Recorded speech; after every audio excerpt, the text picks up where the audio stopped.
मुख्यमंत्री माझी लाडकी बहीण योजना आणि या योजनेच्या संदर्भात बघा प्रचंड लाभार्थ्यांचा लाभ जो आहे किरकोळ कारणामुळे बंद झालेला आहे, खास करून मार्च आणि एप्रिलचा हप्ता।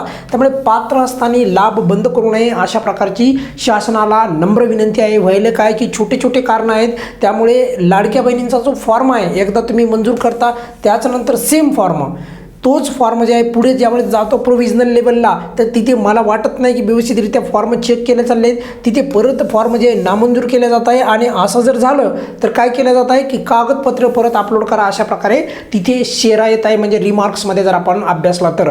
परंतु माझ्या मते एकदा तेच कागदपत्र, समजा उदाहरणासाठी एखाद्या लाडक्या बहिणीने आधार कार्ड अपलोड करायला सांगितलं आणि त्या लाडक्या बहिणीने केलं, किंवा एखाद्या लाडक्या बहिणीने उत्पन्नाचं जे आहे उत्पन्नाचं जे पत्र आहे प्रमाणपत्र, उत्पन्नाचं प्रमाणपत्र जे आहे तर ते अपलोड केल्याच्या नंतर परत तेच प्रमाणपत्र दुसरा अधिकारी येतो प्रोव्हिजनल लेवलला रिजेक्ट करतो आणि याच्या अगोदरचा मंजूर करतो। मग तो कोणत्या आधारावर करतो, म्हणजे एकदा समजा उदाहरणासाठी लाडक्या बहिणीने आधार कार्ड दिलं, आधार कार्ड दिल्याच्या नंतर हप्ता थांबलेला परत चालू झाला आणि चालू झाल्याच्या नंतर परत तेच आधार कार्ड परत अपलोड करायला सांगितलं जातं, म्हणजे ही कोणत्या प्रकारची जे कागदपत्राची पडताळणी चालू आहे। माझं असं मत आहे कागदपत्राची पडताळणी प्रॉपररित्या केल्या जात नाही लाडकी बहीण योजनेची जी आहे ती मी अगदी स्पष्ट बोलतो आहे, कारण की याचा स्क्रीनशॉट पण मी व्हिडिओला लावतो आहे।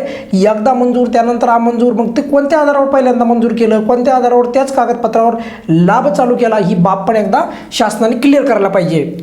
सोबत ITRची अट जी आहे ही देखील मागे घ्यायला पाहिजे। जर एखाद्या लाडक्या बहिणीचं उत्पन्न 2.5 लाखापेक्षा कमी असेल वार्षिक उत्पन्न तर ITRची अट हटवायला पाहिजे आणि या किरकोळ कारणामुळे लाडक्या बहिणींचा लाभ बंद करायला नाही पाहिजे। हे छोटे छोटे कारण जोपर्यंत चालूच राहतील तोपर्यंत आपल्या चॅनलच्या माध्यमातून लाडक्या बहिणींचा आवाज हा उठवला जाईल, कारण की बघा लाडक्या बहिणींचा यांच्या बाजूने कोणीतरी बोलणारं पाहिजे, सरकारला पण कळायला पाहिजे। एकदा पात्र केलेलं कागदपत्र तेच आधार कार्ड दुसरा अधिकारी येतो आणि लगेच त्याला फुली मारतो, मग पहिला अधिकारी कोणत्या आधारावर त्याला लाभ चालू करत होता, म्हणजे बंद झालेला लाभ त्याच आधार कार्डावर चालू केला आणि परत तेच आधार कार्ड पुढे चालत नाही, कोणता प्रकार आहे हा। आणि त्यानंतर ITRची अट जर 2.5 लाखापेक्षा अधिक उत्पन्न असेल तर तुम्ही बंद करा त्यांचं, नाही तर ITRमुळे कोणाचा लाभ बंद करू नका। आणि जर समजा ITRचा मुद्दा आणायचाच असेल तर ITR चालू वर्षाचा असेल तरच लाभ बंद करा, अन्यथा लाभ बंद करू नका। 5-5, 6-6, 10-10 वर्षाचे ITR आणू नका। आणि या संदर्भात बाकी पण ठिकाणाहून जे प्रतिक्रिया येतील की ITR जर चालू वर्षातला नसेल तर लाडक्या बहिणीचा लाभ बंद होऊ नये, अशा प्रकारच्या प्रतिक्रिया येणाऱ्या काळामध्ये तुम्हाला नक्कीच पाहायला मिळतील। पण तुर्तास तरी सरकारने त्या गोष्टीचा विचार करायला पाहिजे, मंत्रिमंडळामध्ये तो मुद्दा घ्यायला पाहिजे की जर चालू ITR असेल तर लाडक्या बहिणीचा लाभ बंद करा, अन्यथा करू नका।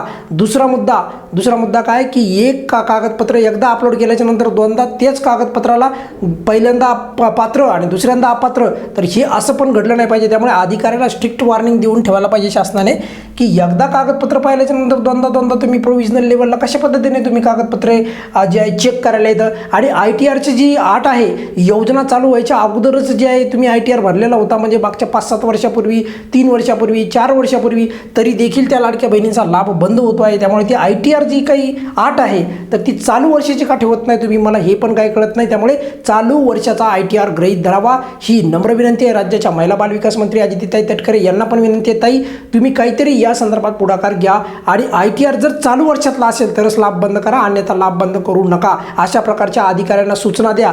ज्या लाडक्या बहिणींचे लाभ बंद झालेले आहेत त्यांना परत लाभ चालू झाले पाहिजे, कारण की ITR चालू वर्षातलाच गृहीत धरा, अन्यथा ITR गृहीत धरू नका। जर तुम्हाला धरायचं असेल तरच, माझं तर मत ITRची अटच काढायला पाहिजे, फक्त तिथे उत्पन्न 2.5 लाखापेक्षा अधिक नसायला पाहिजे, एवढीच अट असायला पाहिजे। तुर्तास तरी बघा या किरकोळ कारणामुळे माझ्या मते एवढी चांगली योजना आणि असं असताना पण पात्र असताना देखील बऱ्याचशा लाभार्थ्यांना लाभापासून वंचित राहणं लागायला आहे आणि ती घटना पुढे चालू नाही राहिली पाहिजे, ती कुठेतरी थांबली पाहिजे। या दृष्टिकोनातूनच आपण जे आपल्या चॅनलच्या माध्यमातून हा मुद्दा मांडत आहोत, नक्कीच याची दखल घेऊन जे आहे काहीतरी सकारात्मक पुढे देखील अपडेट येईल अशी आशा आहे।